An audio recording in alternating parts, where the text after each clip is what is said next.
آج کے اس تفصیلی جائزے میں ہم ایک بہت ہی دلچسپ مواد پر بات کر رہے ہیں۔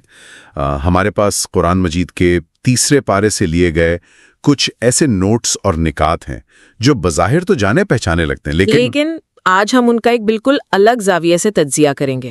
ہاں بالکل، مطلب ہمارا مقصد ان باتوں کو صرف ایک تھیوری یا نظریاتی حد تک دیکھنا نہیں ہے، صحیح بات ہے، بلکہ یہ سمجھنا ہے کہ یہ معلومات ہماری اس بے تحاشا مصروف اور دباؤ والی زندگی میں ایک پرسکون اور متوازن خاکہ کیسے فراہم کرتی ہیں۔ بالکل۔ تو اگر ہم اس خاکے کی بنیاد پر غور کریں تو سب سے پہلی چیز جو سامنے آتی ہے وہ ایک بہت کائناتی اور وسیع سوچ ہے۔ یعنی صرف ایک اللہ کی عبادت اور تمام انبیاء پر بغیر کسی تفریق کے ایمان لانا۔ ہاں، اور یہ محض ایک روایتی عقیدہ نہیں ہے، بلکہ یہ انسان کو ذہنی طور پر یکجا کرتا ہے۔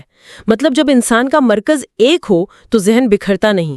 اسی لیے نماز کو محض ایک فریضہ یا کوئی چیک لسٹ کا حصہ نہیں کہا گیا، بلکہ اسے مکمل دلی توجہ کا مرکز بنانے پر زور دیا گیا ہے۔ یہ نقطہ واقعی کمال کا ہے، کیونکہ ہم اکثر عبادت کو بس ایک روٹین سمجھ لیتے ہیں۔ بالکل، اور اگر نماز کو موجودہ دور کی اصطلاح میں دیکھا جائے تو یہ دن بھر کی افراتفری کے بیچ ایک طرح کی مائنڈفلنس کا کام کرتی ہے، جو انسان کو دوبارہ اپنی اصل سے جوڑتی ہے۔ اور حیران انگیز طور پر یہ روحانی سکون سیدھا ہمارے بٹوے یا معاشی معاملات سے جا ملتا ہے۔ ہاں، یہ بہت دلچسپ بات ہے کہ ان ارکان میں اخلاقیات اور مالیات کو کس طرح ایک ساتھ پرویا گیا ہے۔ عام طور پر تو ہم بزنس اور اخلاقیات کو الگ الگ خانوں میں رکھتے ہیں۔ بالکل، لیکن یہاں مالی معاملات کو براہ راست اخلاقی ترازو میں تولا گیا ہے۔ جیسے صدقہ اور زکوٰۃ کا ذکر اس سخت شرط کے ساتھ ہے کہ یہ خالص نیت سے ہوں، یعنی ریاکاری، دکھاوے یا احسان جتانے سے سختی سے منع کیا گیا ہے۔ صحیح کہہ رہے ہیں۔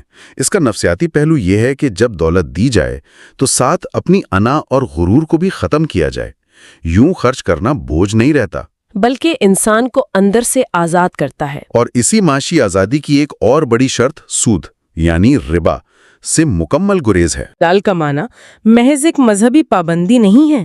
اگر ہم معاشی نقطہ نظر سے دیکھیں تو یہ پورے معاشرے کو مالیاتی دباؤ سے بچانے کا طریقہ ہے۔ وہ بے چینی اور دباؤ جو غیر مساوی دولت کے اکٹھا ہونے سے پیدا ہوتا ہے۔ بالکل، اور جب ہم اس مالیاتی دباؤ یا زندگی کی کسی بھی مشکل کا ذکر کرتے ہیں تو یہیں سے وہ اصول ابھرتا ہے جو شاید اس پورے مواد کا سب سے طاقتور نفسیاتی سہارا ہے۔ اچھا، وہ کون سا اصول؟ وہ یہ کہ اللہ تعالیٰ کبھی کسی جان پر اس کی طاقت یا برداشت سے زیادہ بوجھ نہیں ڈالتا۔ واہ، یہ تو دراصل ایک زبردست سیفٹی نیٹ ہے۔